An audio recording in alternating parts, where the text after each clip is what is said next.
Chapter 4. A Civilization Possessed. If the gods of the ancient world were joined to the spirits, then what happened to those peoples and nations under their dominion? The word daimonisomai is used in the New Testament to speak of the effect of a spiritual principality on an individual. It can be translated as demonized or possessed. So if behind the gods of the ancient world were spirits, we would expect the signs of daimonisomai or demonization to manifest in those cultures that worshipped and served the gods, the signs of possession, and that is exactly what we find. Seized of the gods. The phenomenon of possession can be found in most pagan cultures of the world. Where there are gods, there is more likely to be possession. One can find the phenomenon of possession in virtually every region and people group of the world, from the Mesopotamians to the Greeks to the Romans, to the Zambians, to the Taiwanese, to the Eskimos, to the peoples of Africa, Asia, South and North America, and Europe.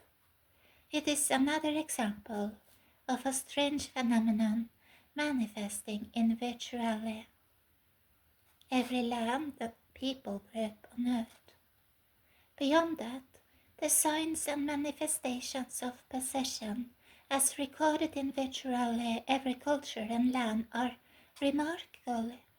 remarkably consistent. If behind the gods were principalities, then we would expect that those who especially worshipped and communed with them would be especially vulnerable to possession. And that too is exactly what we find. In fact, in the pagan world, the phenomenon of possession was often linked to the gods. The ancient Sumerians experienced the possession of the goddess Inanna. The ancient Greeks experienced the possession of the god Dionysian. The priests and priestesses of the gods and goddesses were especially vulnerable. What are the signs of possession? The Bible gives several accounts that reveal them. The symptoms of possession include convulsions, shakings, and violent frenzies. These very same signs appear in pagan accounts of the individuals being possessed by the gods. In fact, shakings, convulsions, and violent frenzies were often the most dramatic and striking features of pagan worship. The Oracle of Delphi. The most famous seer of the pagan world was the high priestess of the Temple of Apollo at Delphi, the Oracle of Delphi.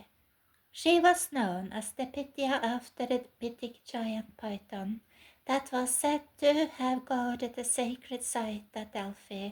The Python gave revelation and prophecy from the gods. According to Greek mythology, the god Apollo slew the Python and established his own temple and his own prophetic oracle on the site. Thus the god took the name of the serpent and became the Pythian Apollo, and as such would take possession of the oracle and speak through her. For the Greco-Roman world, the Oracle of Delphi was the epitome of divine revelation.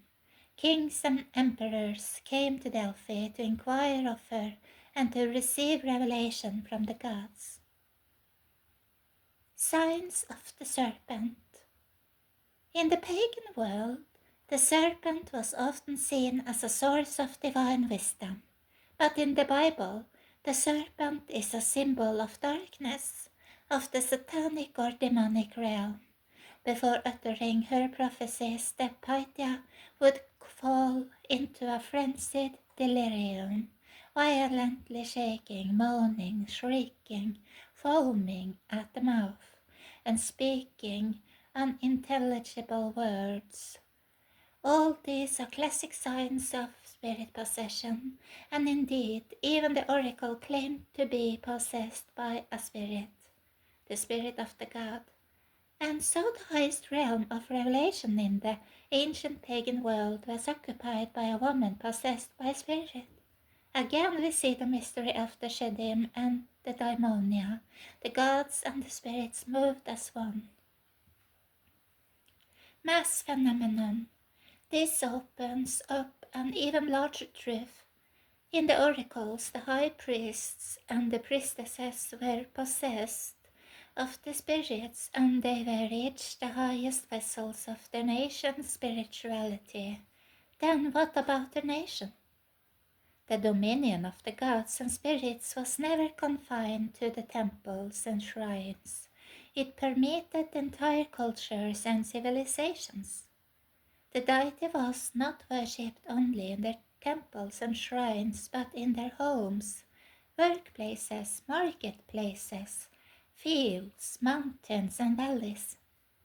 The majority of their worshippers were not priests or officiants, but farmers, shepherds, potters, traders, everyday men, women, and children. So if the culture or kingdom worshipped the gods, and the gods were spirits, then the culture and kingdom were joined to the spirits, subject to them, and under their dominion. The signs of possession were not confined to the priesthood or temple. The shakings, the convulsions, and the violent frenzies could manifest anywhere, at any time, and with anyone. A civilization possessed beyond the signs of individual possession were other signs and symptoms of a much larger phenomenon. In pagan culture, it was not uncommon for people to offer up other people as sacrifices to the gods. In some pagan cultures, people even murdered their own children in sacrifice to the gods. They did so as acts of worship. Such things were not the spontaneous acts of a possessed individual, but the ways, traditions, rituals, and collective acts of a possessed culture. The larger truth is that possession may involve more than an individual. It may involve an entire culture, nation, kingdom, or civilization. It is this phenomenon, that of collective, mass, or civilizational possession, that is critical to understand if one is to understand the radical metamorphoses that took place in ancient time, that altered world history, and the equally radical transformation taking place at this very moment. In the first century, in an unlikely place, a peripheral land of the Roman Empire known as Judea, an unlikely revolution was begun. It would change the history of the gods and of the world itself. We now journey to that unlikely place and that unlikely phenomenon that brought about the twilight of the gods.